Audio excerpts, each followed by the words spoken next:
అస్సలాము అలైకుం వరహ్మతుల్లాహి వబర్కాతుహు బిస్మిల్లాహిర్ రహ్మానిర్ రహీం. ఈరోజు మనం పవిత్రమైన అల్లాహ్ పేర్లలో ఒక పేరు అల్ హసీబు అల్ హసీబ్ గురించి తెలుసుకుందాం. అల్ హసీబ్ అంటే శాబ్దికంగా లెక్క ఉంచేవాడు, గణకుడు అని అర్థం. అల్లాహ్ లెక్కల దినం లేక తీర్పు దినాన ఈ లోకంలో మనం చేసిన మంచి చెడుల లెక్క తీసుకుంటాడు. అల్లాహ్ అల్ హసీబ్ మన కర్మలను బట్టి ప్రతిఫలాన్నిస్తాడు. మన ఇసుమంత పని అది మంచైనా చెడైనా వదిలిపెట్టబడదు. ఏది రహస్యంగా ఉంచబడదు. ఎవరు అల్లాహ్ను విశ్వసించారో, ఎవరు విశ్వసించలేదో ఆ రోజు తేలిపోతుంది. ప్రతిదీ ఆ తీర్పు దినాన లెక్క తీసుకోబడుతుంది. అల్ హసీబ్ మాత్రమే మన పరలోక జీవితాన్ని నిర్ణయిస్తాడు. లెక్కకు మించిన లెక్కకు మించిన మనిషి ఊహకు అందని కోటానుకోట్ల మంది జనం ఆ రోజు తీర్పు దినాన ఒక్కచోట పోగు చేయబడినప్పుడు అందరి లెక్క ఒకేసారి ఎలా తీసుకోబడుతుంది అనే సందేహం మనకు మనకు కలగవచ్చు. కానీ అది అల్లాహ్ అల్ హసీబ్కు సాధ్యమే. సుబ్హానల్లాహి వ బిహమ్దిహి.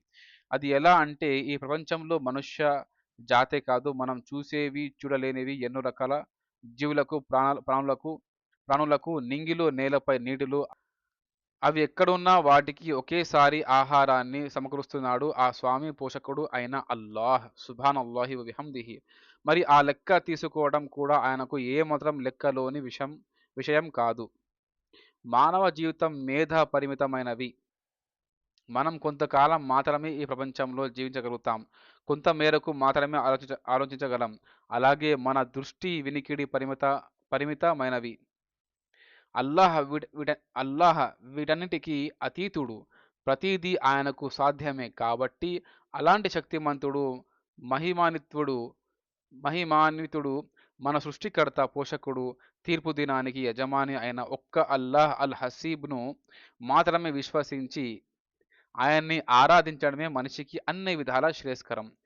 చీకటితో పాటు వెలుగు, రాత్రి తరువాత పగలు ఉన్నట్లే మన కష్టాల వెంట సుఖాలు ఉన్నాయి. చీకటితో పాటు వెలుగు, రాత్రి తర్వాత పగలు ఉన్నట్లే మనకు కష్టాల వెంట సుఖాలు ఉన్నాయి. సుబ్హానల్లాహ్. మనిషికి ఈ ప్రపంచంలో ఎన్నో సమస్యలు ఎదురవుతాయి. అల్లాహ్ పట్ల విశ్వాసం ఉంచి ఆయనపైనే భారం మోపితే ఎంతటి పెద్ద కష్టాల కడలి అయినా, పర్వతమైనా ఇట్టే ఒక్క క్షణంలో మాయమైపోతుంది. సుబ్హానల్లాహి వ బిహమ్దిహి. ఆయన తప్ప మరెవ్వరూ మనిషిని ఆదుకునేవారు లేరు. సుబ్హానల్లాహ్.